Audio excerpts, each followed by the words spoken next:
Beethoven's Moonlight Sonata, but it's also an online critique.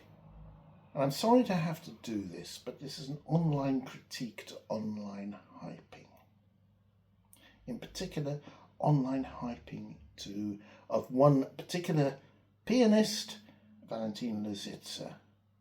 Now, I'm not saying she's a bad pianist at all. She isn't. And I would stake my reputation she has a lot of ability. I would also say that the kind of online hyping which has resurrected her career and has been driven, I think I can show evidence, by bots and trolls, is wrong. The hyperbolic statements about some of her performances which are posted online are utterly misleading. And in particular, she performs well in some ways the last movement of this sonata, this great sonata.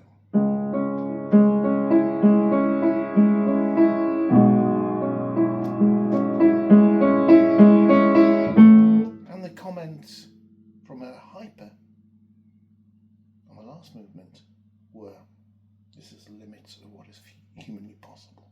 Meaning, she played it as fast as she possibly could.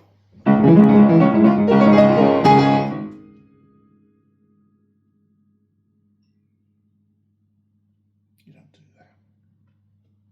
It is a fast movement. It's marked presto agitato. But you don't do that. We've all done that. We've all tried that. And by the way, there were trolls joining in. Oh, she played without music.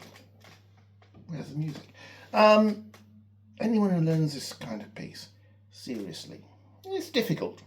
It's difficult. It's a challenging piece. It's not the hardest. Not by any means. Anyone who takes on this kind of piece knows that, you know, they've got to work on it, but it's musical, not just a challenge of playing as fast as you can.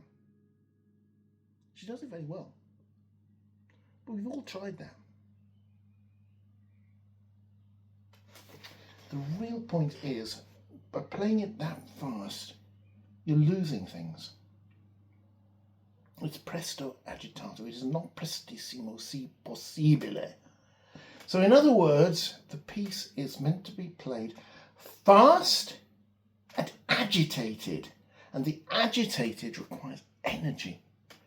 You lose energy by going too fast. You really do. You've got to be able to get variations in dynamics, slight variations, subtle variations in tempo, and above all, you've got to follow the markings. Beethoven, he starts piano. It's quiet. It's not. It's going to be quiet.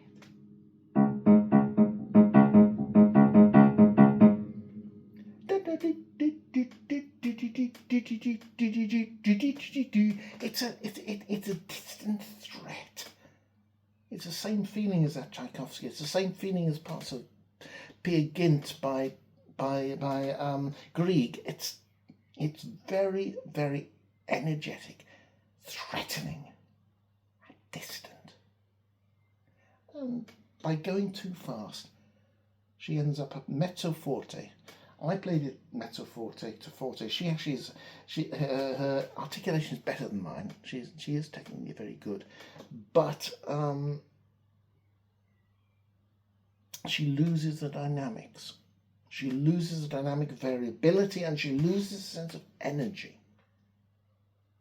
And this has been encouraged by false hyping online comments. I'm sorry, this is the danger of having an online hyped pianist. It really is. So what tempo should we go? Well, let's do the first movement, and I could recommend people, I mean, much better pianists than me. I'm not a professional, as I say. I'm a kind of near professional, possibly could have been. Think of Andras Schiff's lecture and look up his Guardian lecture. So the first movement.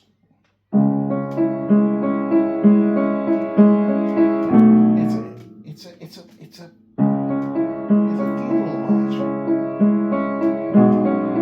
Nothing to do with.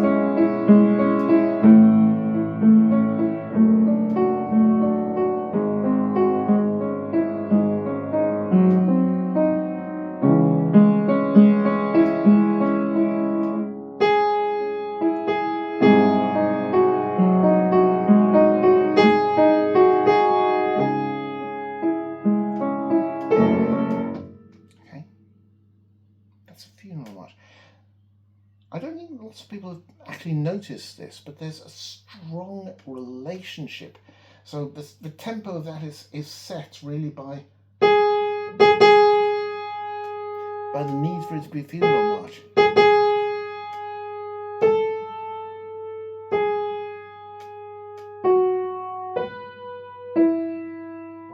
Now, to me, the last movement is a riposte to that. It's an optimistic, but also tense response. So.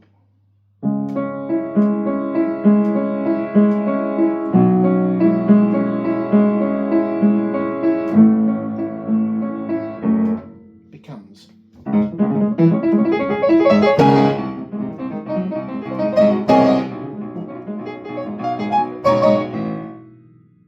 Okay.